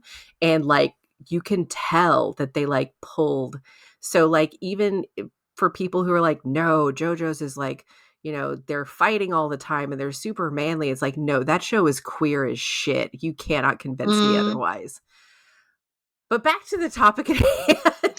So Sorry. no, no, no, no. Like I love that we'll just like go off on tangents for like whatever we're talking about. But like I really wanted to point this out because like I am a huge fan of BL and Bara and all of that content. And I just like it bothers me that some people are upset about the fact that it is enjoyed by women, because it's one of those things where one, it erases all of the queer people who enjoy that content and are Yeah. looking for being able to see queer love. And it also, like, I think a little bit misses the mark, because the reason why it's a problem that a lot of men fetishize lesbians being together is because they are imagining them being part of that relationship. Mhm. And I do not think that is the same for most of these straight women who are reading these comics. They are not imagining themselves sandwiched in between the men. They are enjoying the relationship that the men are Mhm. having, which is slightly different. There is another aspect that's a little bit bothersome, though, and it is part of the Fujoshi Fudanshi dynamic. And for anyone who does not know, the Fujoshi is considered it's what they call a BL fan, but it's generally uh, it refers to women who are obsessed with BL. And a Fujoshi literally means rotten woman, someone who cannot get What? married. You're not rotten for loving queer romance? That so the name was originally a derogatory statement about anybody who likes BL. Fudanshi is basically the male version of a Fujoshi. So a man who really, really likes BL is a Fudanshi, or a rotten man. And Oh, yeah, so the term itself has been reclaimed, and people are proudly being Fujoshi and Fudanshi. And the only kind of issue with Fujoshi specifically is that in Japan, there are women who very, very much like BL as a genre, but they do not support gay rights. that's a fucking problem. That is a huge problem. And so that's why, like, I personally, while I love BL, I will never identify as a Fujoshi, because I don't like that separate That's just fucked association. up. Yeah, and it's not all of them, like, a ton of them, like, really, really do support gay rights, but there are enough of them that like gay as a concept, but not in real life, that it is an issue. That's probably the same thing here. Like legit. There's probably the same thing here. There's probably a lot of like straight cis women getting off on gay porn and not and don't believe that they should have the right to marry, or Mhm. that gay men should be allowed into certain positions, and still still think gay men are like dirty or pedophiles or things like that. Any type of horrible thing that you can throw at a human being, but will probably still like be like, but I want to watch you fuck. And I think that's so fucked up to be to want to read or engage in some kind of media for your own pleasure, but not support the people who it's about, which legit gets me mad about anytime something gets stolen from Black culture. Like, Mhm. it's like, how do you want to use this and enjoy this and like be a part of this, but hate the people? And so for you to say that what you just said about like the women not supporting gay men even though they love this media it's enraging. Yeah, It's awful and it's it horrible. is. And that I can and that is like definitely objectification. Like Yeah. they don't get the same human rights as you. Come the fuck on. Yeah, and that's why I'm saying, like, assuming that everyone is like that is wrong, but assuming that that never happens is also wrong. Like, there are aspects of the culture and, like, the fandom and stuff like that that are extremely problematic. I don't think it's in the same way as it is for some other things, and the other thing that I don't like is, and this is just for me because again I don't like non-con content, and Yeah. there are tons of stories that involve that are like the BL goes there a lot, like a whole lot, like too much. Oh, um and the other thing that I don't like is torture your gaze, which I feel like happens too often, that where they're happens like, across the board with so just much let different them be media. happy. Just let them be happy, please. Like even down to like you just brought to the surface like the end of Killing Eve. In the book, these bitches roll off into the sunset like together. In the show, like your girl gets shot through the water and she dies. Like the whole thing about queer tragedy and queer trauma is like it's okay, we can have queers in the show, but they can't be happy. Right. And that is just so fucking sad. No, it's not sad. It makes me really, really fucking mad. Mm, mm. Yeah. And another complaint I hear a lot is that it's either too saccharine sweet or too sexed up.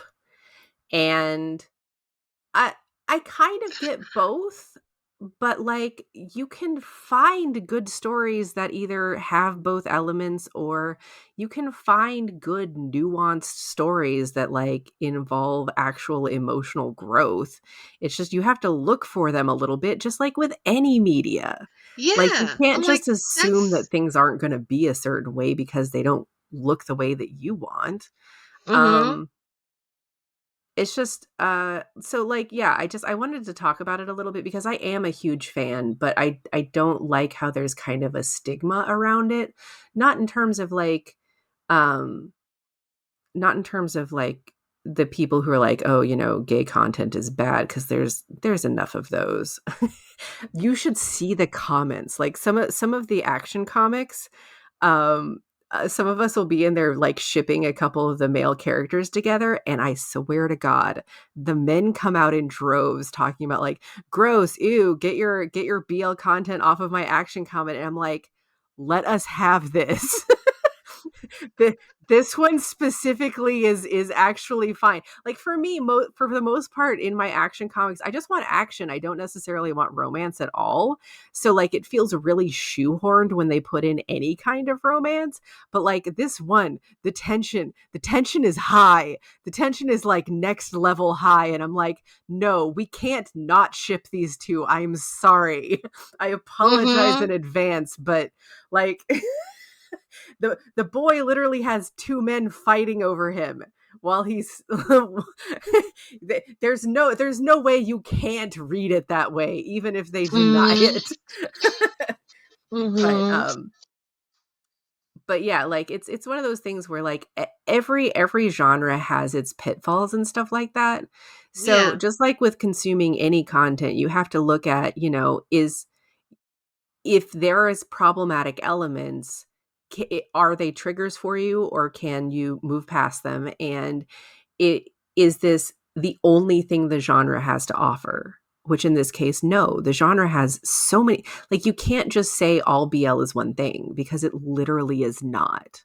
Like, we just talked about two BLs earlier that are completely different because Junjo Romantica and Given are very vastly different stories because they just are. And there was a third one that I watched recently called Sasaki and Miyano, and oh my god, it was one of the cutest.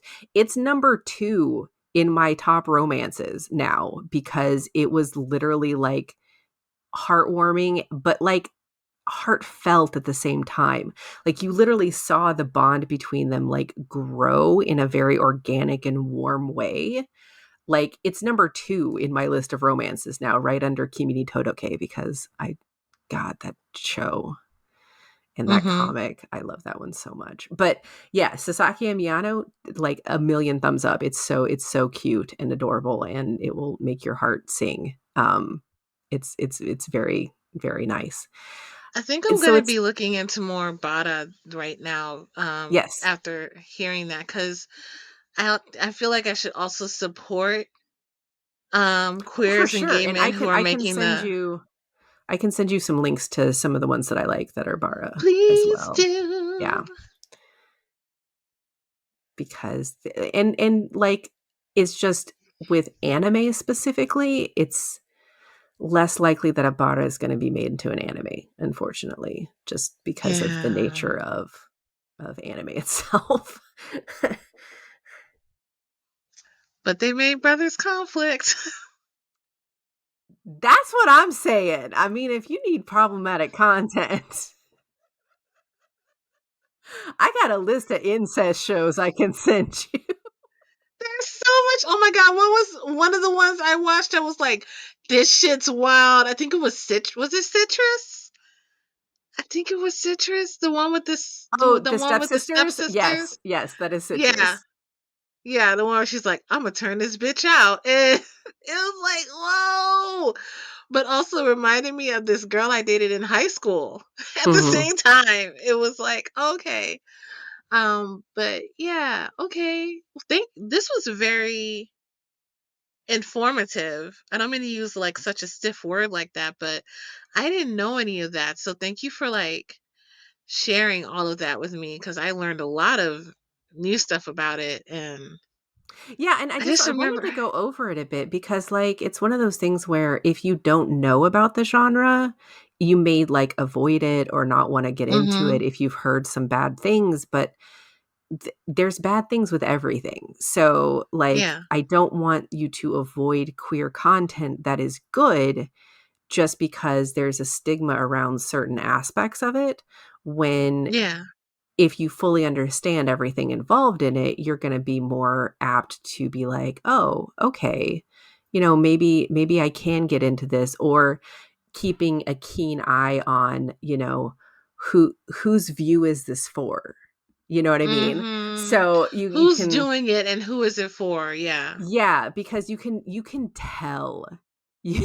You can tell like some of the newer shows because the relationships are more nuanced, you can tell who it was written by or who it was written for. Mhm. And it's interesting seeing kind of the evolution of it um because of that. I have a Which is question. interesting. Yeah, yeah. So, where does Dick Fight Island land in all of this? Okay, so Dick Fight Island is yaoi for first off.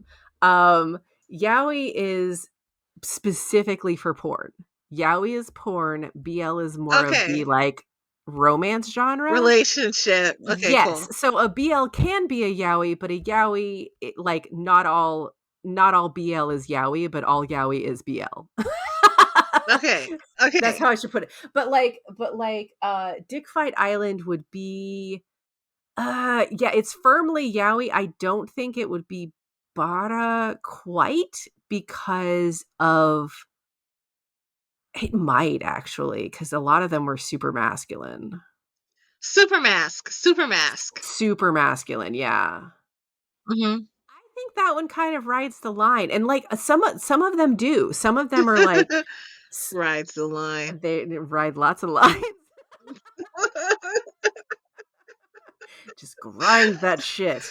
Um, so it really like literally it kind of depends thing to thing. And like I said, a lot of the newer stuff, it's very clear that it is meant for queer people.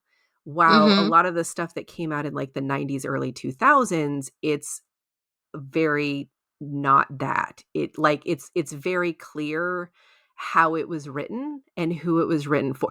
You're going to see that like if you watch Junjo Romantica and then you watch Mhm. Given, those are two completely different experiences. And you're going to be Mhm. able to feel the difference. And it's the same with a lot of the comics, because a lot of the more modern comics, there's a lot more, I think, non-binary and queer people writing comics now. So, like Yes, in and terms there's of places to actually see. getting published, because I Mhm. think obviously we've always had queer people writing comics. It's just, Yes. you know, they can be more And open about it now and I be feel more like honest, I feel I feel almost. like there's a different line between and I could be wrong, but this is just my read on it. Because I want to be respectful of everybody's Mhm. demographic and expression, everything like that. I do feel there's a difference between gay and lesbian and queer. Okay. I do believe, yeah, I totally believe Yeah. that because, and it's also how people roll through community. Like Mhm. when people refer to themselves as queer, like yes, they're queer. They may be gay, but they're also like have queer politics. And you could be lesbian and have queer politics as well.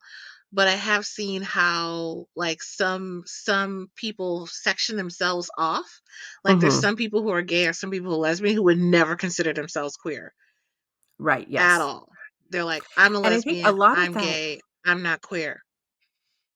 I feel like a lot of that is generational though, because I think a lot I of believe the exactly. younger people, like our age and younger, are the ones who are like, "Yes, queer, because I don't wanna be under one thing. I'm just Yeah.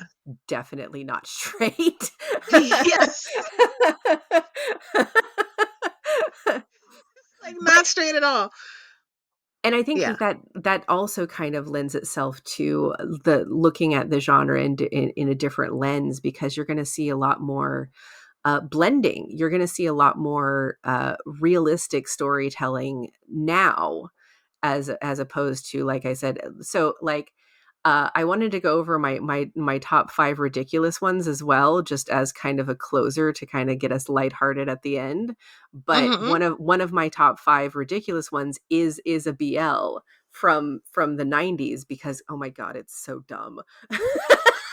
It's super dumb. But like you can tell the tone of that one is completely different than the tone of any one that you would see now, because they make them real people more. It's Mm. less of a caricature Mhm. and more of like an honest, real love story where you're seeing people interact with each other and have Yeah. relationships, which is more fulfilling to me. Like I love a good ridiculous story, obviously, because that's who I am as a person. Mhm. But like I really like seeing the emotions of characters getting to know each other and like honestly building a relationship together, because in Yeah. any kind of romance type, I don't care if it's lesbian, gay, queer, straight, anything. I want to see the characters actually be people. I don't want to see Yeah. like cartoons essentially doing that. Yes. Yeah. So what's your top 5? Oh, so my top 5 ridiculous, I'll start with number 5, which is a cartoon called Walkure Romance. Mhm. It is a harem anime, so you've got, like, one dude, a bunch of busty chicks throwing themselves at him, except for one is, like, obviously lesbian, because she's, like, the samurai one, and she's in love with this other one that collects teddy bears, and it's, like, super clear. Mhm. What was that? It scared I'm me. sorry. I'm sorry. I'm sorry. That's my reminder to take my fucking pills. Like Oh, okay. That's great, though. it's all good. It was like Dark Child. But Yeah. so what puts this one on the list though is that it's jousting themed. This Oh. is the one that so basically there's also ridiculous horse shit happening where like the horses are like ripping the clothes off of people and like there's this one scene where two of them are jousting and then like dude rides a horse directly in between the jousters and I'm like, you should all be dead right now. How is no Mhm. one dead? And like Mhm. the girls are riding in their school skirts with like full armor on top and then just like and one girl like Their rides legs. yeah, she's like in a thong with like full armor on top. It was so dumb. It was like the dumbest thing ever. My number 4 is Dance with Devils because of everything that happens in that show. Like Mhm. it makes no sense at all. It is a otome anime where they basically the girl has a bunch of devils and her half vampire brother pining after her, and it's a musical so they sing a bunch and then it ends with a bunch of gore for literally no reason. It Mhm. is it is super dumb and I love it. Um, Number 3 is Gravitation, which is Oh, I think that one's on my list. yeah, that's the BL with, Kakashi and Chichiri's voice actor going for each Mhm. other. Like, there That one's on is my list. a bit of drama in there because like, the Kakashi character, he has some, like, trauma in his past that they do not handle well, like, at Oh. all. So, a little bit of a warning there, but, like, just everything about the show is ridiculous. It's got a bunch of anime bullshit in it, and by anime bullshit, if you don't know, it it's very hard to describe if you have not seen it, but Mhm. certain animes, especially in, like, the '90s, had just, like, copious amounts of it, and this was, like, people randomly turning into chibis, like, doing things where, like, they're Oh, floating yeah. away, like food Yes. falling on them for no reason, that kind of that's what I mean by anime bullshit. Yeah. It's like it's items that are I love specific it. to anime that you would never see in any other genre, but, like, this Mhm. one has copious amounts of that. And also there's, like, an American in it, and you don't really know that he comes out, he's, like, blue-eyed, blonde-haired, and you're like, "Oh, okay, here's a guy." And then he pulls a gun out immediately, and I was like, "Oh, this guy's American," Oh, and, like American. and, like, 2 seconds later, he's like, "I'm American." I'm like, word?" You don't say. So throughout the space of the show, he pulls out bombs. He has like grenades for no reason. He's got like a rocket launcher at one point because of course he does. Mhm. Um in the final episode that like there was like drama for like 3 episodes and then the final episode they decide to yeet a boy out of a plane to get to a concert. And like that just kind of clenched it for me. It's like Mm.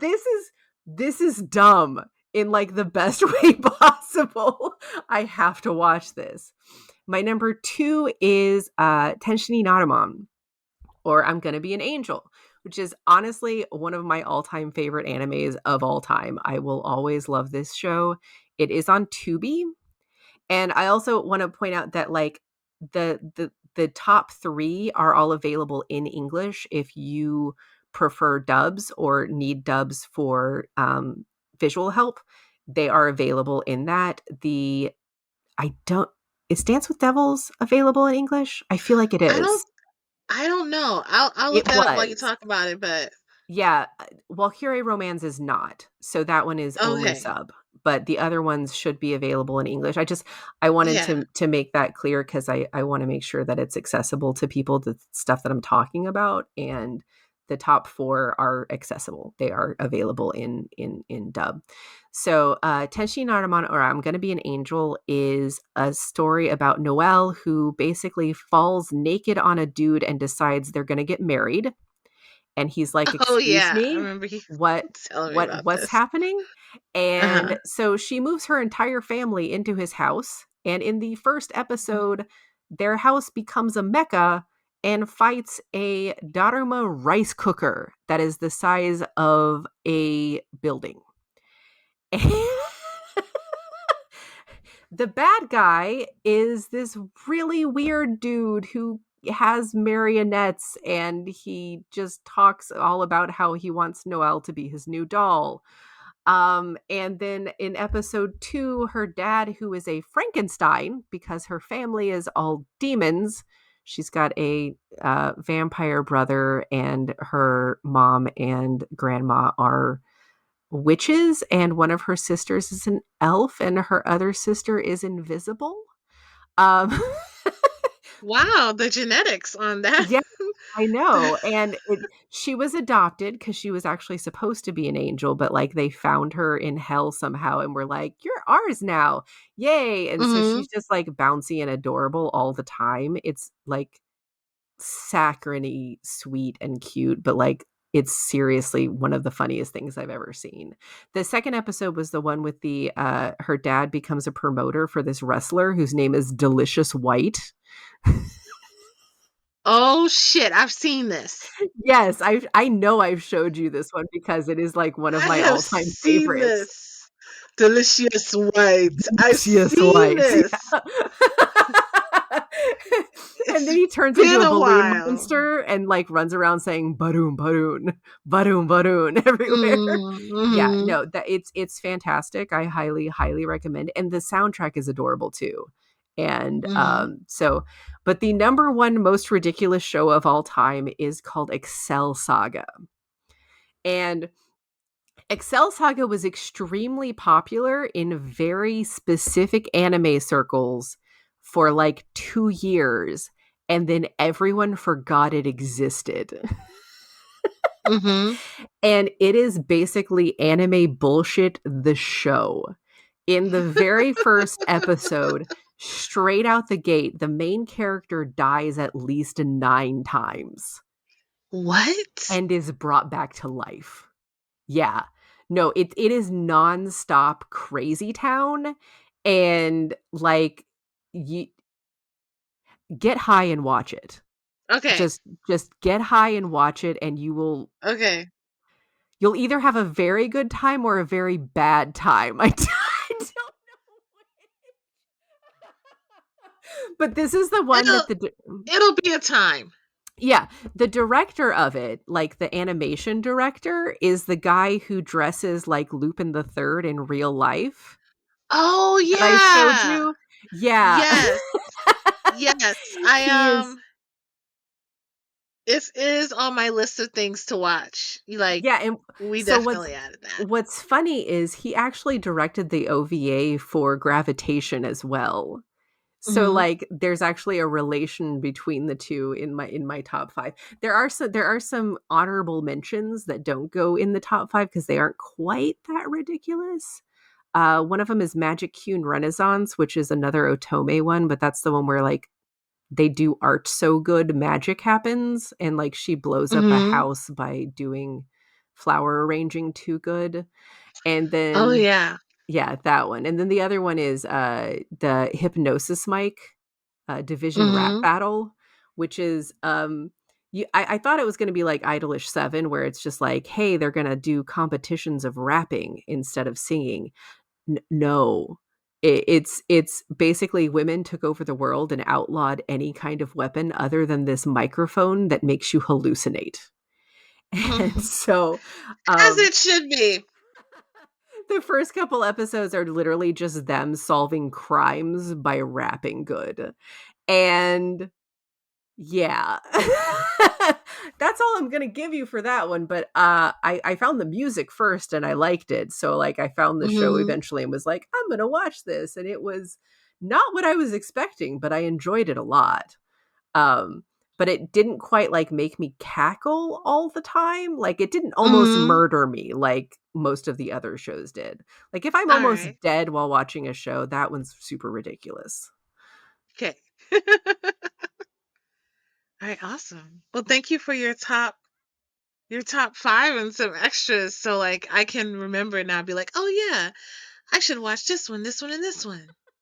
I know I give you That's too on many my lists all the list. time You anyway give me because so many lists. You're like, I'm I watching this now, and I'm do. like, bitch, we just started watching this one. Well, it's just because I watch too many things, and then I have to tell you about them because I like them so much, and I And then wanted I'm to like, tell I you want to about watch them. them too. But I'm also simultaneously depressed and writing a book, so I can't keep up. Because all I So want to do in my off time is sleep. Sleep is so good. s sleep Oh is my God. excellent. Sleep. I have been just I think watching ridiculous shit is my self-care though, because, Mhm. like, it allows me to not think about things and just be in the moment of watching, going, "What the fuck am I watching right now?" It makes my brain focus on that instead of, like, all of the other things happening in the world right now. Oh my So, God, and there's so much friction happening in the yeah, world. exactly. I think the reading of manga, which has had an uptick since we started like talking more and doing more stuff together, has definitely helped me be able to read other books where I had stopped reading. Like I was an avid reader, like, but I had stopped reading for a while because my brain just couldn't focus.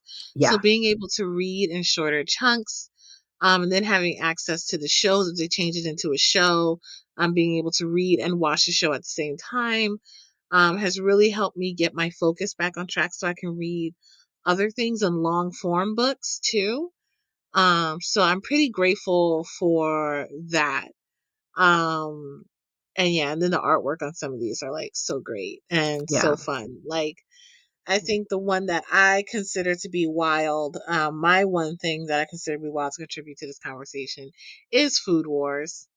Oh my god, Um, I love Food Wars though. I wasn't ready for Food Wars. Like when I'm like, "Oh, let me just watch this thing that's on Netflix." Da da da. Food Wars. What is it? Shogeki no Soma. Yeah, Shogeki no Soma, that's right. Um, and I was like, "Let me just watch this." And then like she's eating peanut butter octopus because he forced her to, and all of a sudden there's tentacles twining up her legs, and she's like, "Oh, That I was like, fucking this is show. wild." This is Yeah. wild. So I love the God tongue. I loved how like your boy was just naked all the time in his apron Yes! and like all you saw was butt cheeks. But he did wear an apron. Oh, yeah, that guy. I think that one I goes in my honorable mentions as well, yeah. 'cause that one's special. Yes. Yes it is. I think it was the 5th season, like, the last season they had, like, shoved it out of the Mhm. ridiculous category for me because it was too serious. It was very se it was, like, serious business all of a sudden.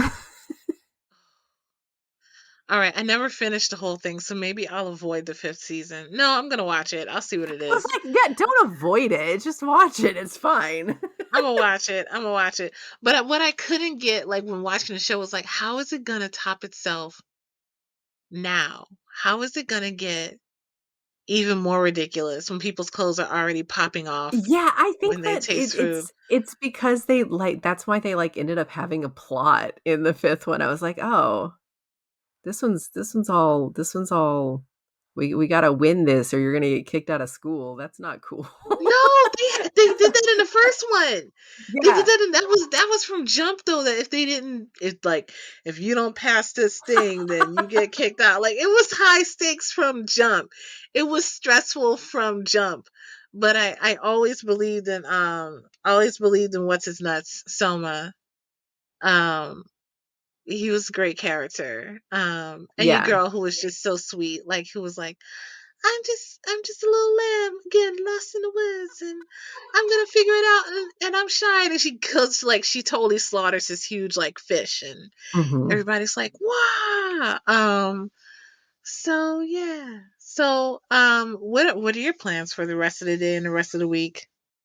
We might go get ice cream. Oh, that sounds lovely. Yeah, it's cold out though, so I'm like, "Do you really want ice cream? It's cold." He's like, "No, I want ice cream." I'm like, Yeah, "Okay, we'll go get ice when it's cream." cold is the best time to have ice cream. I don't know, like, I need to be Your face. I don't like cold. I don't like the cold. I don't like being cold. Cold on cold on cold is not appealing to me. Oh, that sounds amazing to me. I've gone outside barefoot in the snow. I've done a photo shoot naked in the snow, like laying down in it, not just like standing in it, like just I full on naked.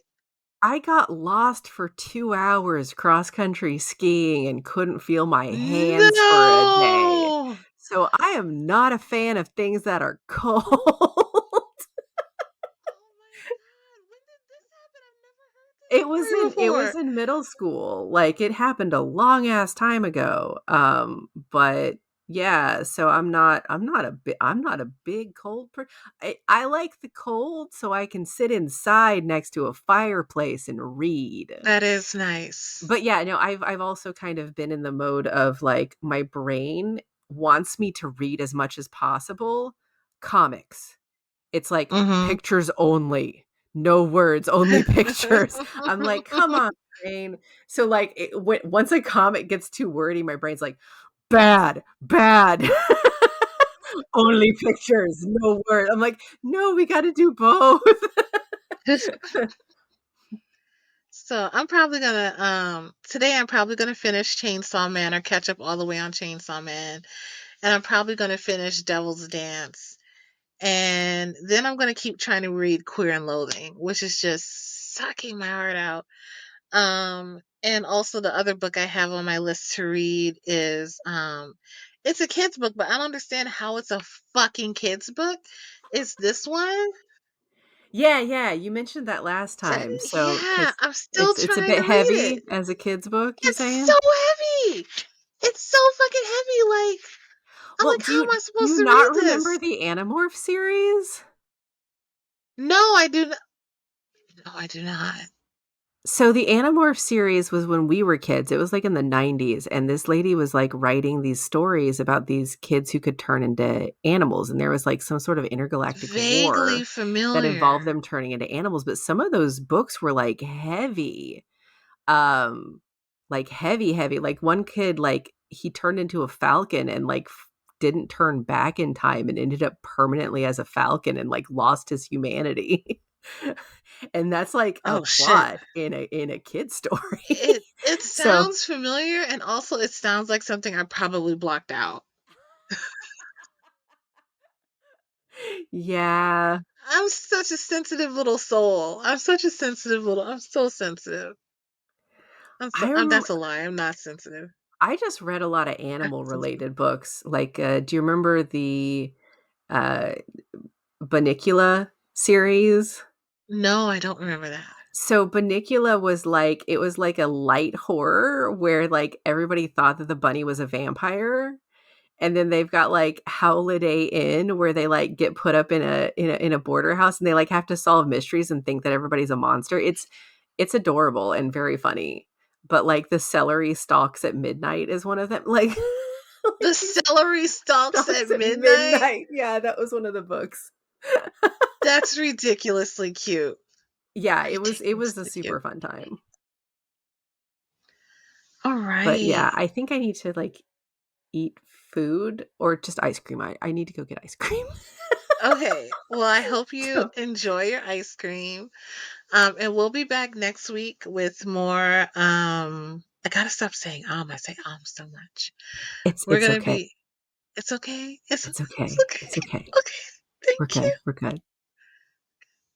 As I say it again, we're gonna be back next week or week after next or whenever the hell we're gonna be here with more manga, more witch shit, more things we're geeking out about.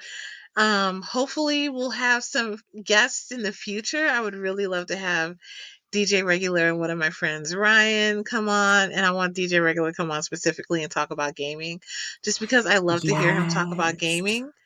I want to hear I him have talk some about friends that gaming. I want to bring on too for various reasons as well. So All we'll right, plan that out. awesome. We'll have friends. We'll have friend time. But I Yeah, also like our dynamic as well. So I think having a few episodes just us, it won't be a problem. But we'll definitely have no, guests in the no, future because yes. we have lots of So we know friends. so many cute, cool. I said cute, cool and cute We at the know same so time. many cuties. We got to bring in all our We have cuties. so many cute friends, so many cool friends. that we would love to share with the world and to hear their thoughts on various things in this format and Yeah. preserve it. So yeah. So yeah, thank you y'all. Anyone who's out there who's made it to the end of this 2 hour and 3 minute episode. We do talk too much a little We bit. talk about I thought we were gonna like end this one. So I'm like, okay, we did an hour and 41 minutes the first time. Maybe this time we can get it down to an hour and 30. It's gonna be cool, but no, we have shit to talk about, so we We talked about the do. shit. We just talk about stuff. And I wish I could tell y'all what we're gonna talk about next, so we don't even know that yet. It'll be a surprise for us We'll too. figure it out. We got ideas. It's fine. Okay. All right, friend. Well, I hope you have a good ice cream get, and everybody who's out there, like, be nice to each other. Unless the person you're dealing with is an asshole, then punch him in the throat. I don't know. Kick him in and the ding ding. and I think if anything, I would want to leave anyone with from this episode, it's make your own choices. Yeah. Like what we talked about earlier with the witchcraft stuff. Like make your own choices, ask your own questions. What does your spirituality mean to you?